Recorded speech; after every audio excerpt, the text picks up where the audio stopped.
요한복음 1장 14절입니다.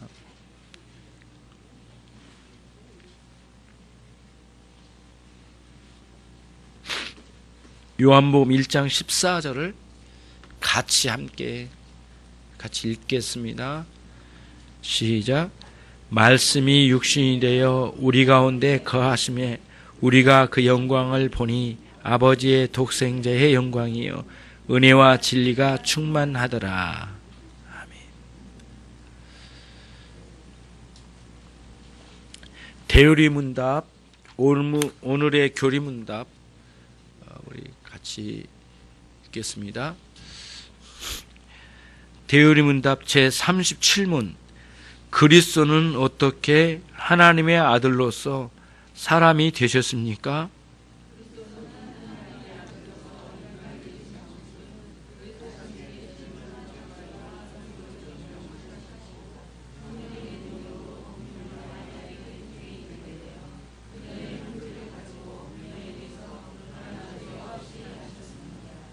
아멘.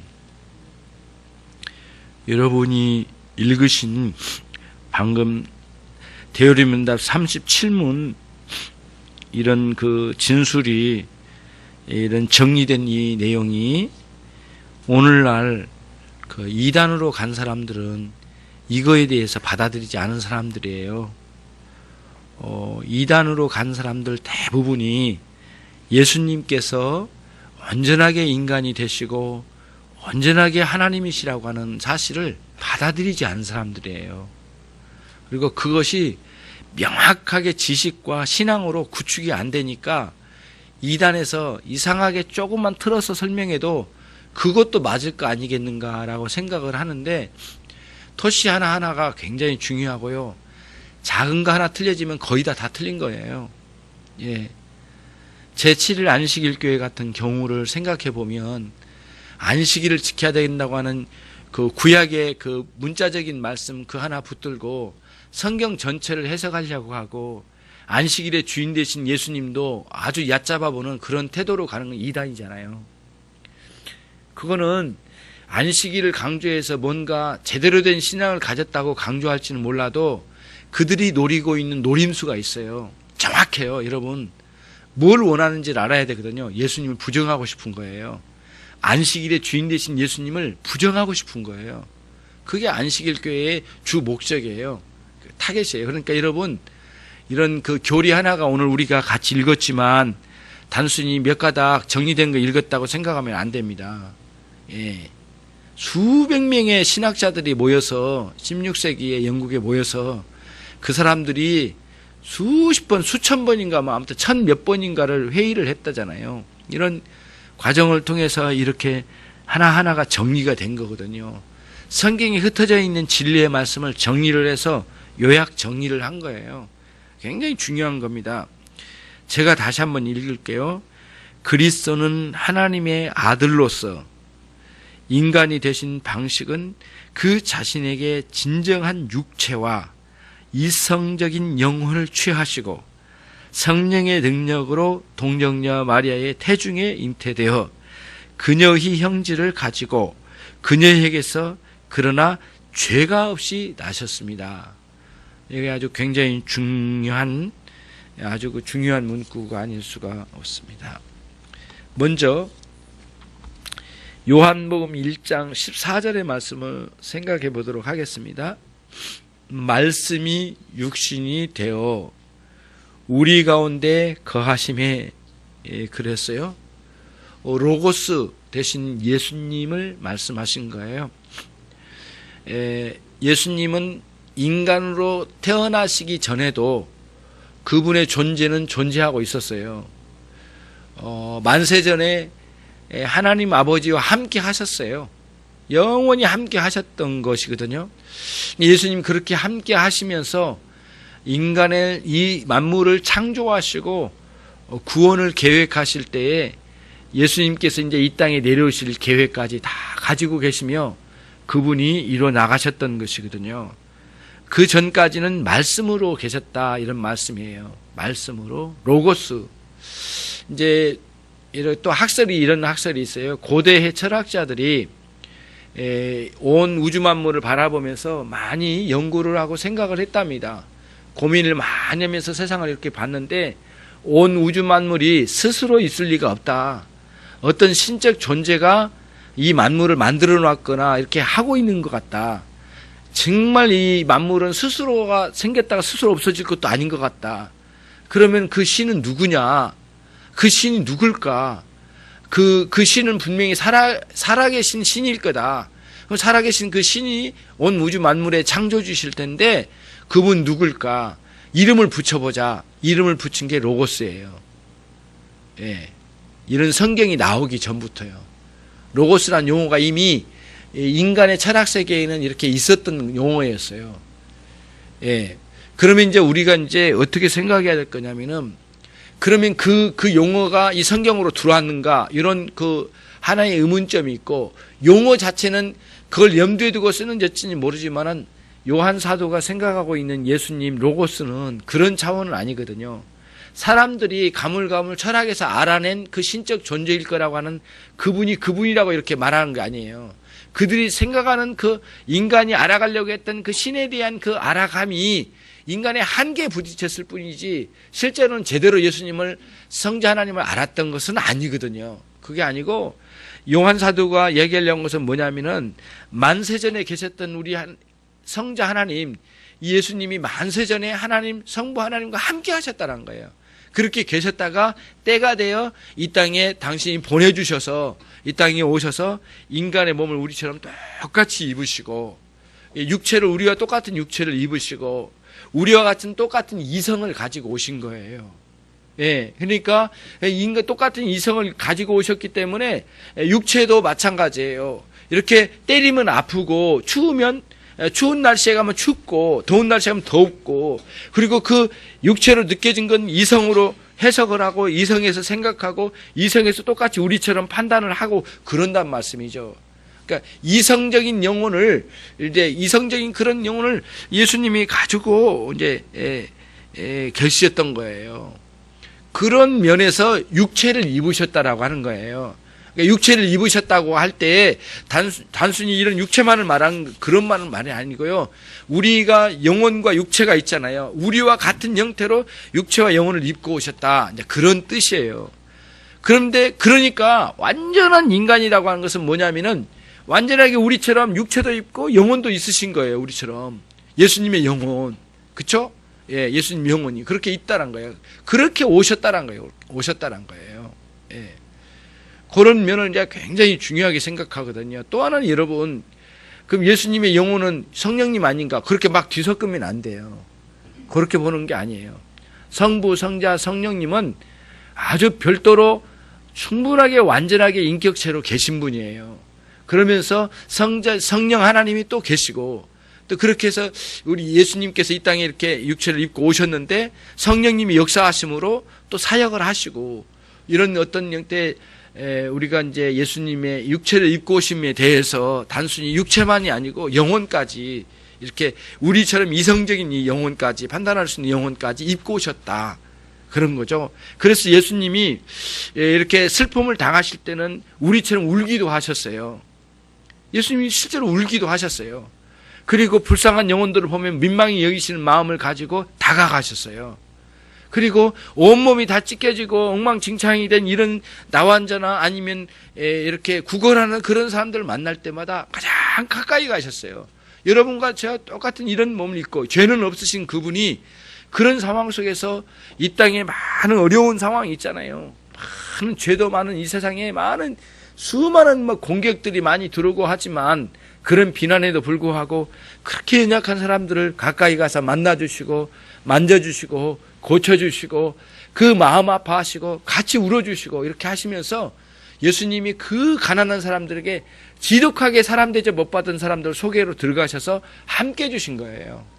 그런 걸 볼 때 우리는 정말 우리가 많이 누리면서도 예수님처럼 그러지 못하고 있는 것이 우리에게는 참 부끄러운 부분이지 예수님은 얼마나 그렇게 아름답게 섬기셨는지 몰라요.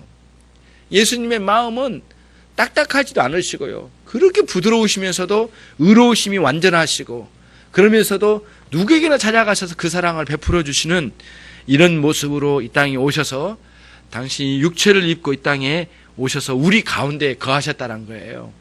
우리와 별도로 계신 게 아니라 우리 안에 우리와 똑같은 사람의 형태를 오셔서 함께 거하셨다는 거예요. 예.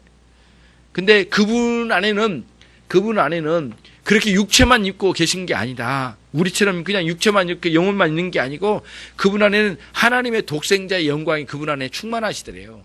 다시 말하면 그분에게 신성이 있으셨기 때문에 하나님이시기 때문에 하나님으로서의 어떤 영광스러움이 그분에게는 꽉 차신 거예요. 그런 면을 이게 보여주셨다는 거예요. 그러니까 사도 요한이 이거를 진술하고 싶었던 거예요. 그러면서 이제 14절에 이렇게 말한 거죠. 그 영광이 가득했는데 하나님의 신성, 하나님이시라고 하는 그 영광스러우심이 아주 충만하셨다는 그런 말씀이죠.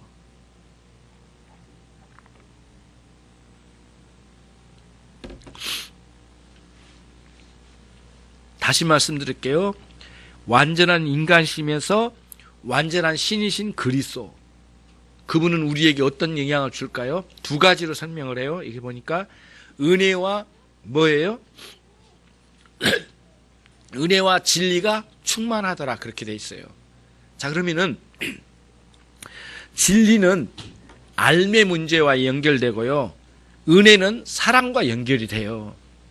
예, 진리는 알매 내용이고 은혜는 사랑의 문제예요. 사랑이요. 그러면은 예수님에게는 은혜와 진리가 충만하신데, 여러분 그냥 그 알미 없는 사랑은 허무한 거예요. 알미 없는, 알지도 못하는데 사랑한다, 말이 되지도 않는 거거든요. 반드시 알미 필요해요. 진리가 내재되어 있어요. 예수님이 누구신가가 굉장히 중요해요. 그래서 지난번에 말씀드렸지만 너무 그 믿음 쪽만 강조하면 균형을 잃어요. 그 믿음을 가진 그 믿음의 내용이 뭐가 담겨졌냐 이거예요. 우리 주 하나님 성삼위 하나님에 대한 지식이 담겨져 있죠. 우리가 믿고자 하는 믿음 안에는 그냥 세게만 믿으면 안 되거든요. 그분이 누군지를 알아가야 돼요. 그러니까 믿음이 없는 분들은 세게 믿자, 잘 믿어라, 꼭 믿음을 가져라, 이렇게만 가면 안 돼요. 하나님이 누구신가를 알아야 돼요. 그러면 나를 창조하시고 나를 구원하신 그 하나님, 온 만물이 다 죽어가고 멸망해 가는데 찾아오셔서 당신의 독생자를 보내주신 위대하신 하나님의 그 역사하심을 깨닫기만 하면, 제대로만 알면, 이 비참한 인간이, 버려질 인간이 하나님의 은혜로 이렇게 살게 됐다고 하는 단순히 요거 말고요, 영원한 삶, 영생에까지 연결해서 생각한다면 엄청난 변화잖아요. 엄청난 거잖아요. 하나님의 그런 은혜가 있으셨잖아요. 하나님을 아는 거예요. 성경 그거를 계속 이야기해줘요. 베드로도 하는 말이 그래요. 예수님을 믿기만 하지 말고 지식까지 가져가라. 주 예수 그리스도를 아는 것과 지식에서 충만하지라, 이렇게 했거든요. 믿음만 충만해라, 그렇게 아니에요. 아는 것, 예수님 믿는 것과 아는 것에서 자라가라. 예, 그게 아주 그 베드로가 마지막 베드로후서 3장 18절 말씀에서 마지막 부분에서 유언처럼 남기잖아요. 항상 제대로 알미 들어가요. 기독교 강의를 딱 펼쳐봤더니 알매에 대해서 먼저 이야기해요. 하나님을 아는 지식, 이렇게 나와요. 너희들 세게 믿어라, 이렇게 아니에요. 하나님을 지식. 그러니까 여러분이 하나님을 아는 제대로 된 지식을 계속 알아가는 거예요. 예, 우리 모두 정말 아는 게 너무 부족하잖아요. 하나님에 대해서 꾸준히 알아가는 거예요. 그 지식이에요. 그런 면에서 이제 진리의 부분, 그 다음에 은혜의 부분은 사랑의 부분이에요. 예, 아무리 알아도 사랑 없는 알면 교만하게 할 뿐이에요. 고린도전서 8장 1절 말씀에 지식은 교만하게 하고 사랑은 덕을 세우느니라, 이렇게 이야기하고 있거든요. 사도 바울이 그걸 보았던 거예요.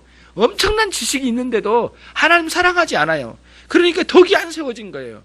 교만할 뿐이에요. 여러분, 그러면은 또 이거예요. 사랑만 있느냐? 그게 아니에요.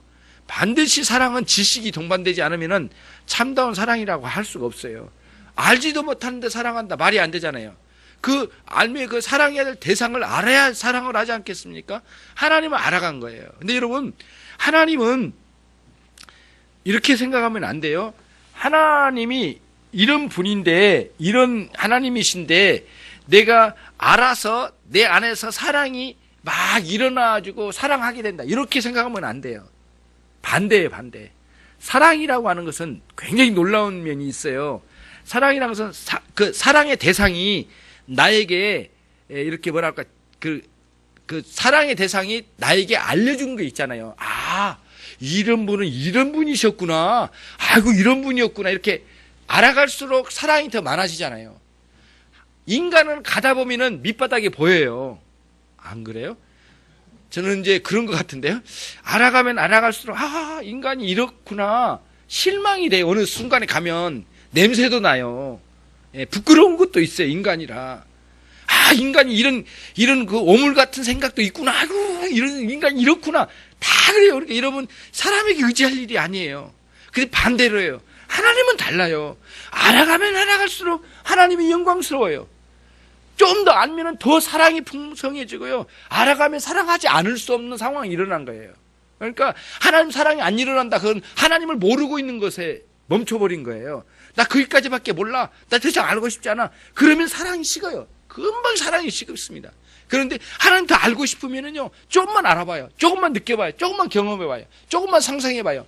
엄청난 하나님이 우리에게 계시잖아요. 그 하나님은 모든 걸 다 내놓으셨어요. 여러분 자식 하나 내놓고 어디 손가락을 하나 다쳐봐요. 얼마나 마음이 아픈지 몰라요.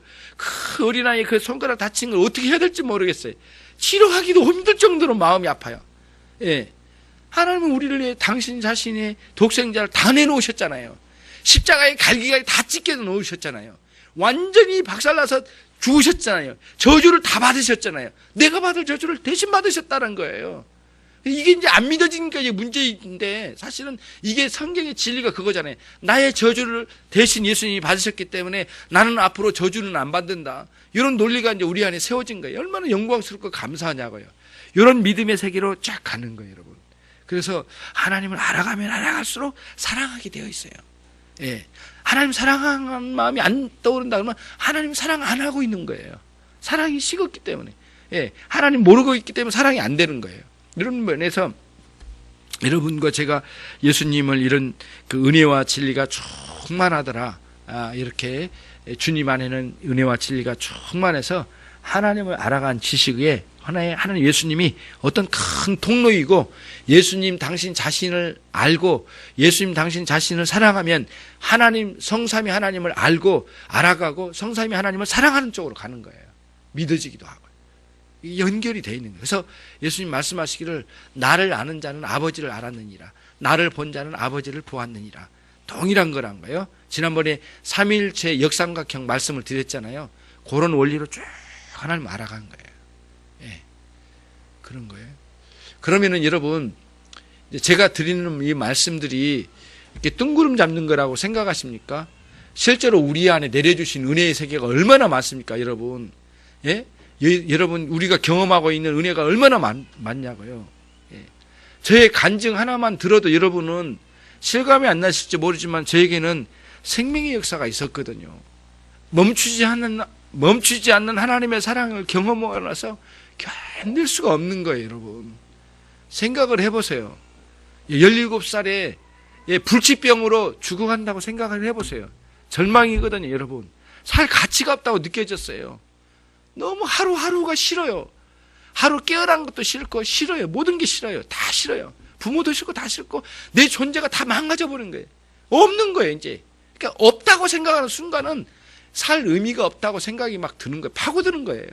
그 안에서 고뇌, 힘듦, 아픔, 얼마나 힘든지 몰라요. 그러니까 육체적인 아픔도 있지만 그걸 초월해서 또 영적인 이 영혼의 아픔은 견딜 수 없는 상황으로 막 치닫거든요. 예. 그때마다 이 악한 세력은 나를 막 망가뜨리려고 얼마나 많이 유혹을 하고요. 예.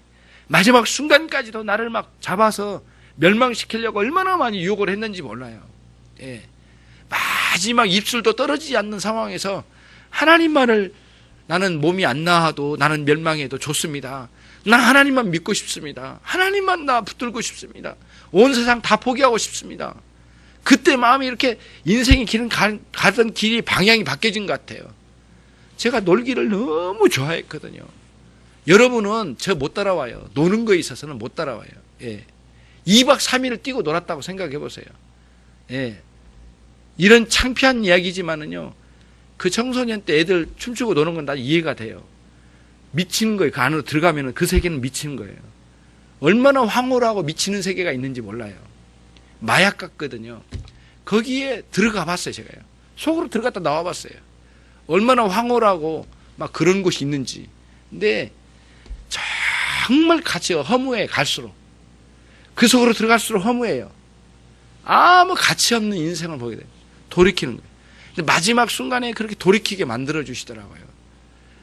제가 마지막 이 목숨이 다 달아날 것 같은 상황 속으로 하나님께서 인도하시더니 거기서 나를 하여금 진정으로 내 인생을 돌이키지 않으면 안 되게끔 나를 더 이상은 이런 육체적인 욕망에 놀아나지 않도록 나를 거기에 이제 매이지 않도록 방향을 선회시키는 그런 일이 있으셨다니까.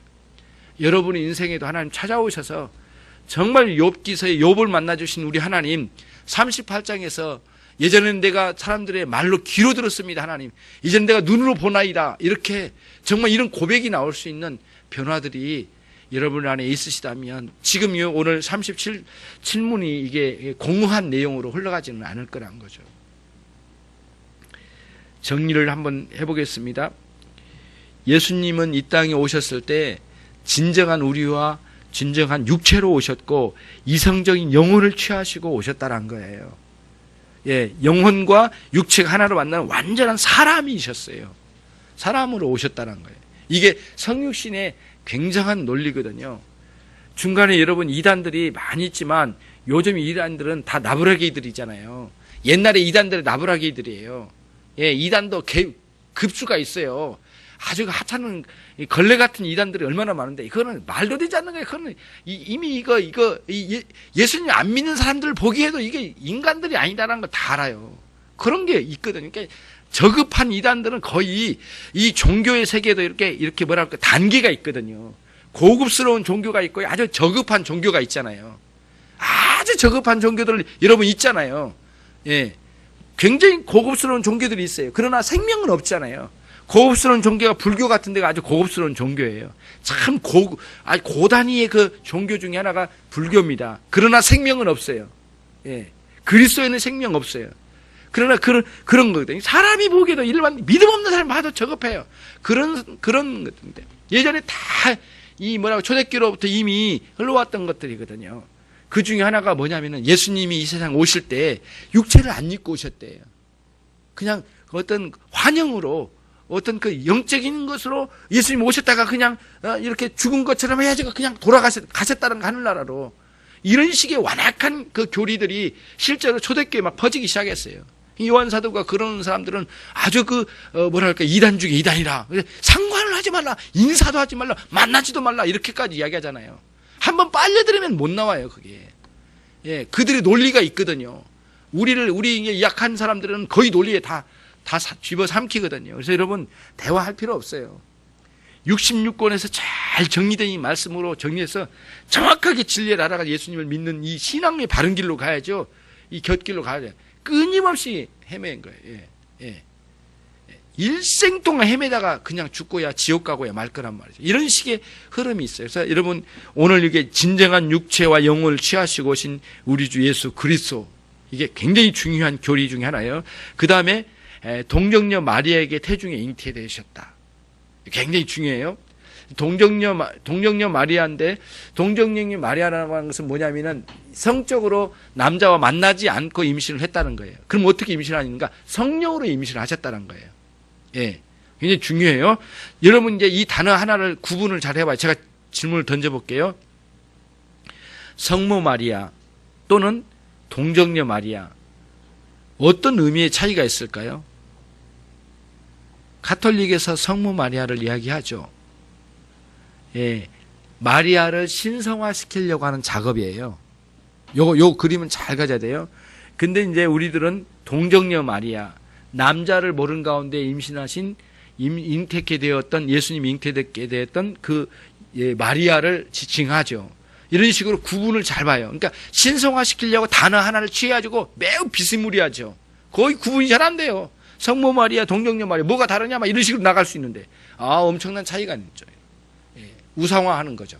이런 작업들을 잘, 이제 이런 하나하나 문구에서 정리가 이제 되어진 거죠. 동정녀 마리아 태중에 잉태되어, 그녀의 형질을 가지고, 그녀에게서 났고 그러나 죄가 없이 나셨다고 하는 아주 중대한 하나의 진리가 여기에 세워진 게 된 거예요.